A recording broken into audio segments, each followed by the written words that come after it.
So for a Yarg style cheese, you'll need 8 litres of 3.25% milk, an eighth of a teaspoon mesophilic culture, a half a teaspoon calcium chloride if not using raw milk, and a half a teaspoon of rennet. First, you need to sanitize all of your equipment. I'm using Star San spray here. This is a food safe bleach and can be left to dry on your equipment.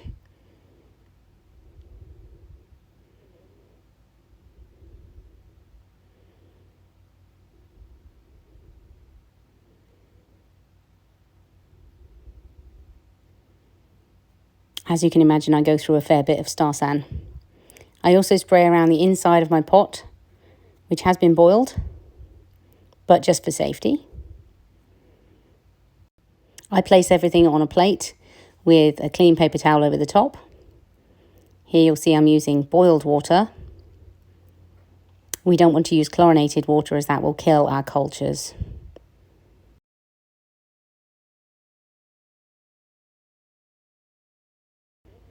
Put the milk into your pot.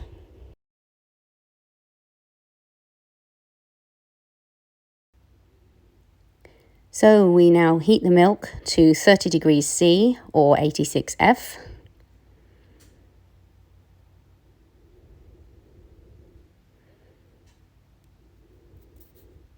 We begin by adding the calcium chloride.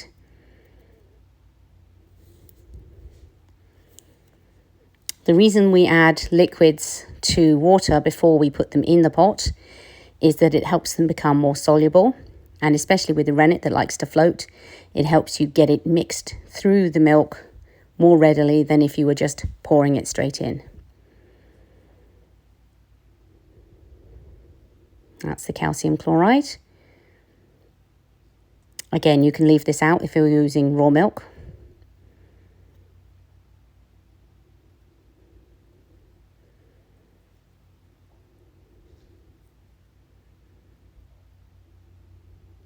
Now we're reaching temperature of 86 there, maybe slightly over. So I'm using coagulating cultures which are concentrated. So I'm going to use a 1/16. If you're using any other brand, then you would use an 1/8, as stated in the recipe at the beginning.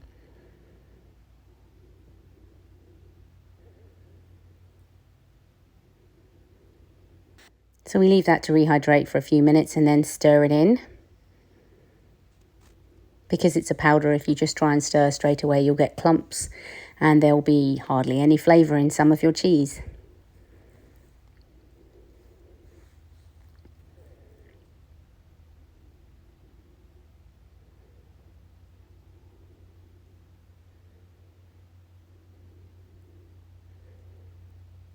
Now we'll leave that to culture for 30 minutes. Meanwhile, I need to pick some nettles. Did I purposefully grow an entire bank of nettles just for this cheese? We'll say yes.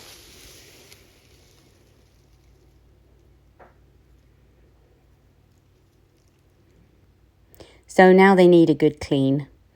I'm picking off the good-looking leaves, giving them a wash, throwing out anything with too many holes.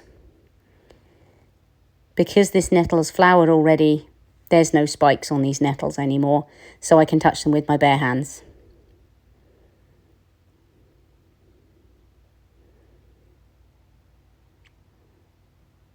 So we give the nettles a good wash, pull out any that have any undesirable characteristics, any bugs.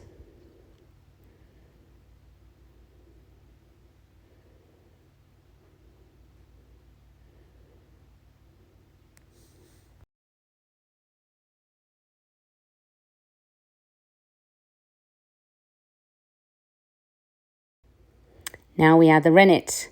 I'm using here a double strength chymosin rennet, which is vegetarian. So again, you would stick with the recipe unless you're using double strength, in which case you would half it. So I've mixed this into the water, which is non-chlorinated, and we've noticed the temp has dropped to 85.8, which is fine. Now we stir in an up-down motion. We don't stir round and round and round, because then centrifugal force will keep the milk from moving. Underneath will keep it active well after our 45 seconds of stirring. So we stir up and down, up and down. In my house, when I'm making cheese, if the spoon is not in the pot, then the rennet is. Now we wait 45 minutes for the rennet to coagulate. Test for a clean break. If it leaves a cavity underneath, then it's ready. This is not. So I went back for another 15 minutes.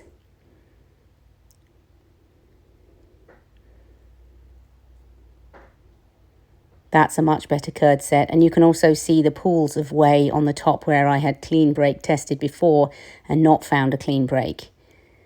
So the extra 15 minutes has really helped here. And now we're going to cut the curd. Hitting every single rivet on the pot on the way around. This is why we don't use our best knives.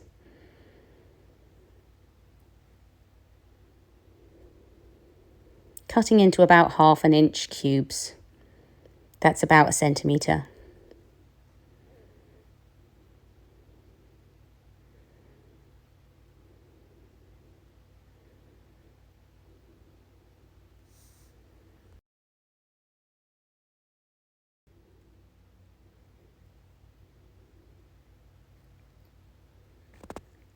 Now we're going in at an angle of about 45 degrees to try and cut through those columns of curd that we have made.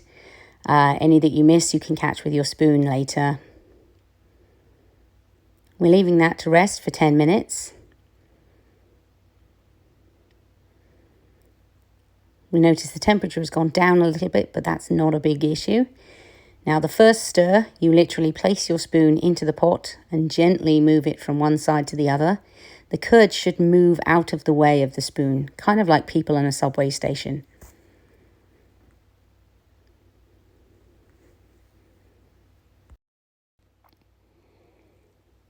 So now we're going to stir very, very carefully. Again, just dragging the spoon across the bottom. If you find any really large curds, you can split them with your spoon. You can see it's a very soft curd at this point.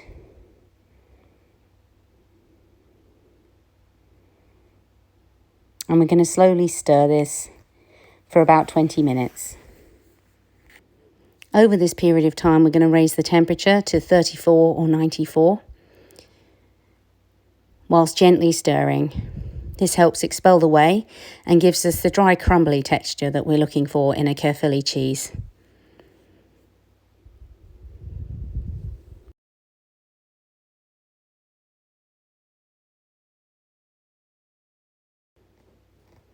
So you'll notice now that the curd are much smaller. We're looking at thumbnail size pieces. They've rounded. They're no longer all square.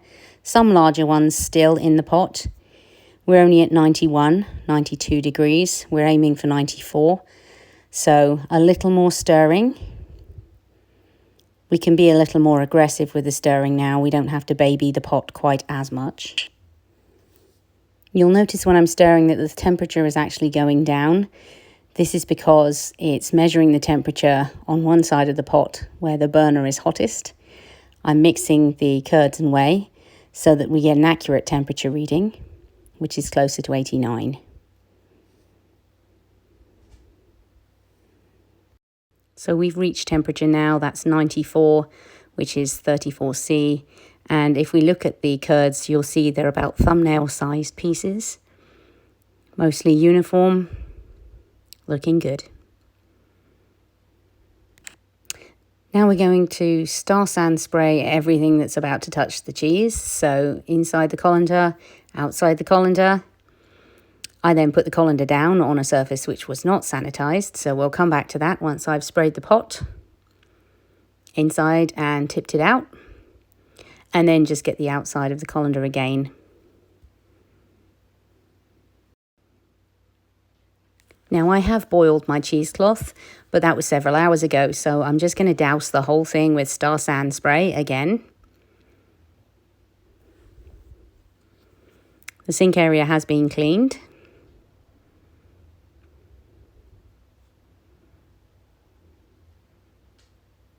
Just going to tidy up the ends of the cheesecloth there so they're not trailing in anything.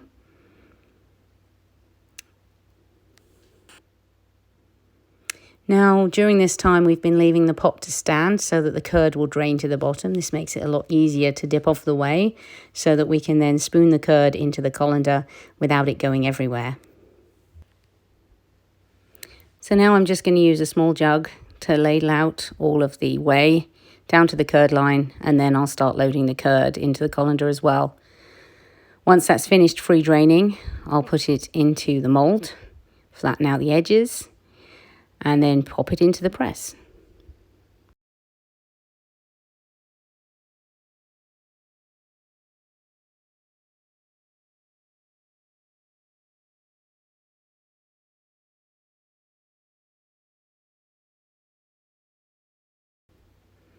Bear in mind, if you're on a septic system, then you definitely shouldn't be dumping large quantities of whey down your sink, as this can kill off the microbes in your system.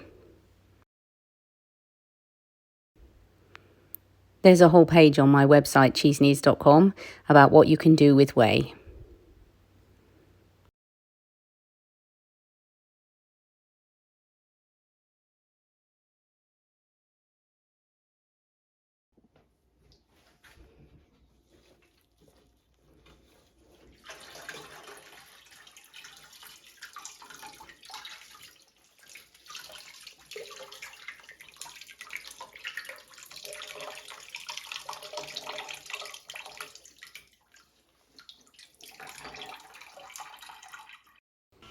When it's finished free draining, we mill the curd, so we tear it into tiny pieces and add the salt, which we give a jolly good stir.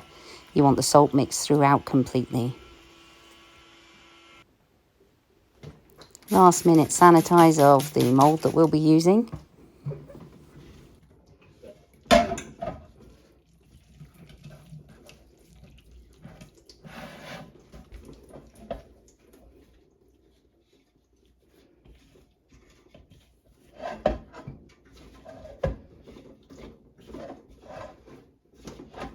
So I'm straightening out the cheesecloth to get as few creases as possible. We only put one piece over the top so that we don't get too much bunching of the cheesecloth in the cheese. It will leave a dent.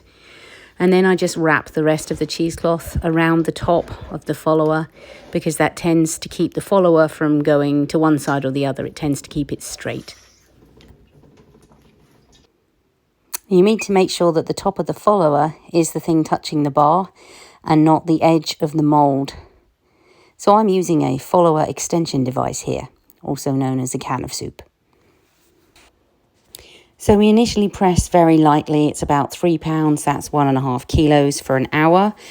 After that, we rewrap and we would press at about 5 pounds, which is about 2.5 kilos overnight. This is a very light press for this cheese.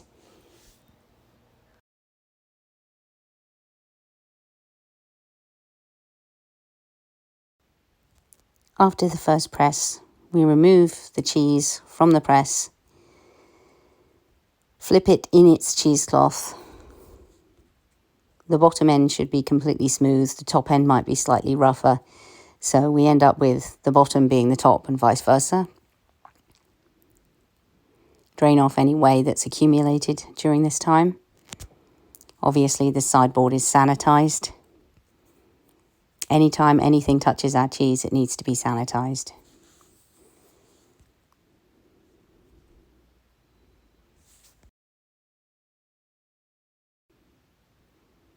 You'll note that I place the follower clean side up, so only the outside is actually touching the sideboard. Again, trying to be as sanitary as possible. And you can see the bottom has molded together a lot better than the top has. So we just carefully flip that, rewrap it, and using the cheesecloth, lower it back into the mold.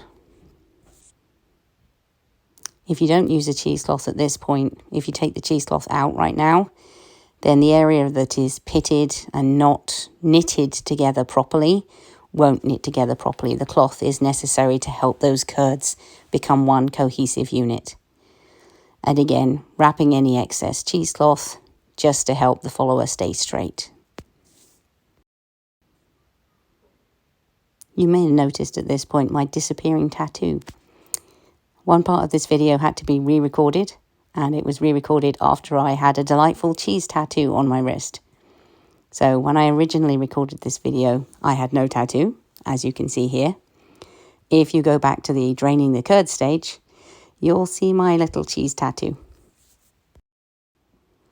So I've had these nettles in the freezer overnight. They've been defrosting on the sideboard for about half an hour. I'm just placing a piece of kitchen paper in there so that when I get them out of the bag, hopefully they'll stick to the kitchen paper and not the bag. No, never mind. Yesterday I washed these thoroughly and then I put them in a steamer. I didn't get any footage of that, but I steamed them for about 5 minutes and then I froze them overnight. I'm hoping that these actions will have an antibacterial effect. I sorted the leaves into various different sizes, small ones, big ones.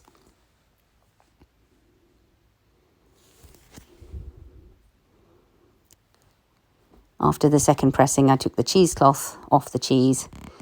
And here is some lemon juice, which I will paint these leaves onto the cheese with. I believe the lemon juice is used as it has antibacterial properties as well. Trying to dry the leaves as much as possible before I then wet them again with lemon juice. And trying to recreate the gorgeous pattern that you often find on a traditional Cornish yarg. Especially given that I don't have an artistic bone in my body. I think this turned out quite well. But yeah, these leaves are very wet, so I'm just drying them and then wetting them again with the lemon juice to try and get them to stick.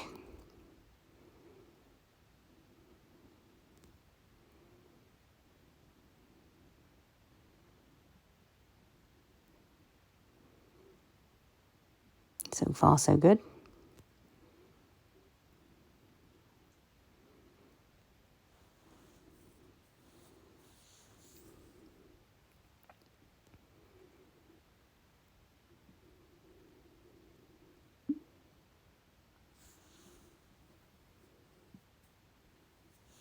Now I'm choosing slightly smaller leaves for the in-between areas.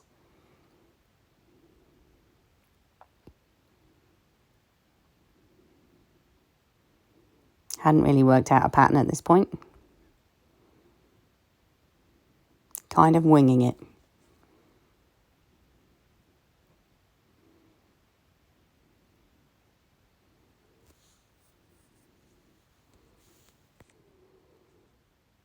So that's the majority of the top done.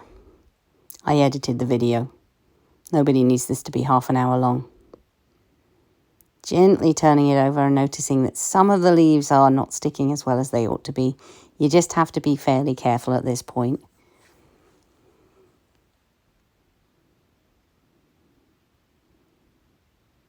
And then we start with the other side.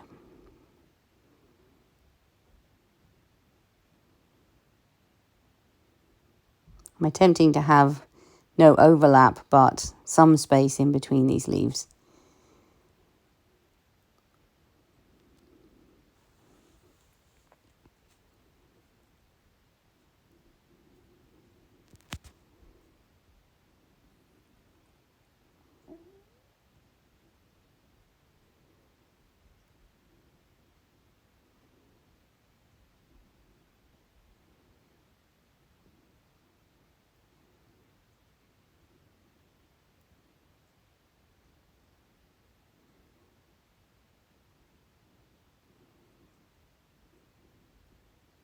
Finally grabbed a few of the smaller ones because there's only a few gaps, little holes left now.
So there we have it in all its glory. Now to age it. So I air dried it in my cave under a dome, which is about 12 degrees. And the leaves went darker and the rind began to form. I watched it carefully, there was no mould. After 2 weeks, the rind had formed considerably. It had lost some height, and the leaves appear to have begun to degrade in some way. Again, no mould growth. So here we go, the finished product. It's now been aging for nearly 6 weeks. It's taken on the pattern of the mat that it was sitting on. It's a lot rounder now. So now it's time for the taste test. I have been aging this Cornish Yarg style cheese for about 6 weeks. It's based upon a traditional Caerphilly cheese, which is one of my favourites. It's the reason I got into cheese making in the first place, because I couldn't find a Caerphilly cheese here in Canada. Where I live, it's kind of remote. So that was the original reason for me getting into cheese 8 years ago. So I am super excited to try my very own Cornish Yarg style cheese. So here we go. Trying to cut in between the leaves so I don't ruin the pattern.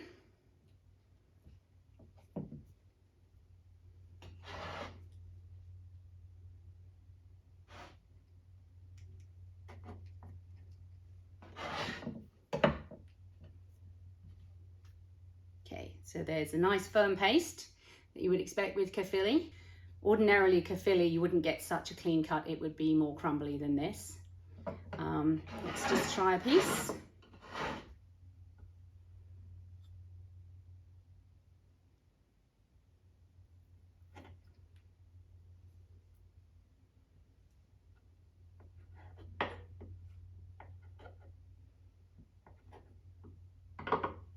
Okay, a piece from the inside.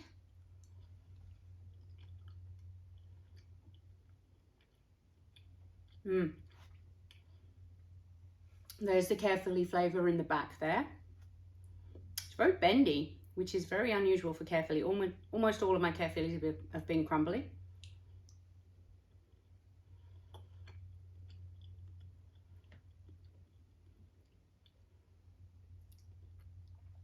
The flavour on the back of the tongue, definitely 100% Caerphilly. Okay, so that was a piece from the inside. Now I'll try a piece with the nettle on. It still smells nettly. It's still dyeing me green.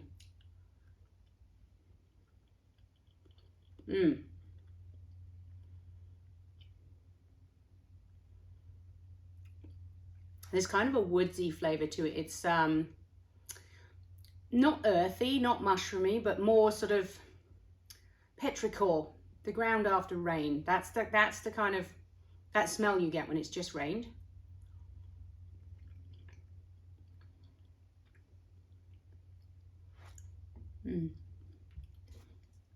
Now I'll try a piece with a cracker. I don't eat crackers very often, we're keto, so generally it's all about the cheese for me. But we'll give it a piece with a cracker, see if the salt on the cracker helps it any.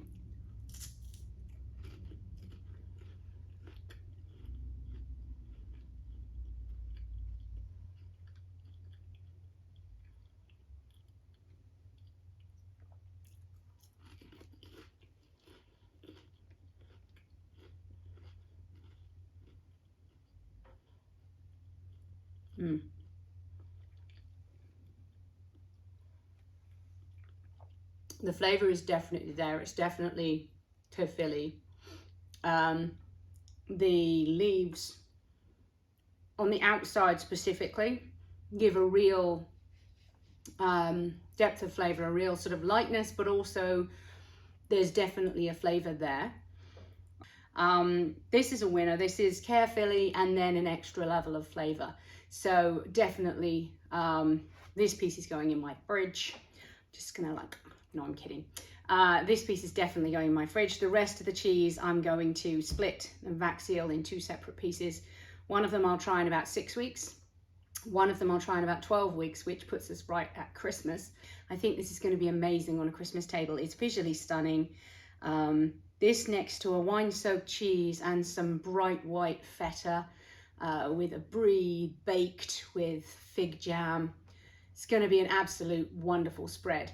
So definitely ready to eat now. Definitely flavorful and enjoyable as a plain kefili would be. The added level of flavor, it levels up with the nettles. I really feel that the nettles are beneficial to it. You don't get any of the lemon juice that you washed the thing with in the first place, so there's no tang of that left over. And really great cheese. Really happy that I've made this one. So if you've liked the video, if you've learnt anything, then please give me a thumbs up and subscribe if you don't already. This is a new YouTube channel I'm trying to grow. I'm trying to give information and help people learn, which is what I do.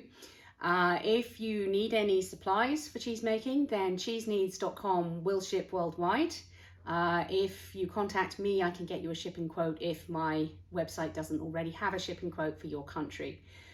So yeah, try out a Cornish Yarg style cheese and you will not be disappointed. Thank you for joining me, and I'll see you next time.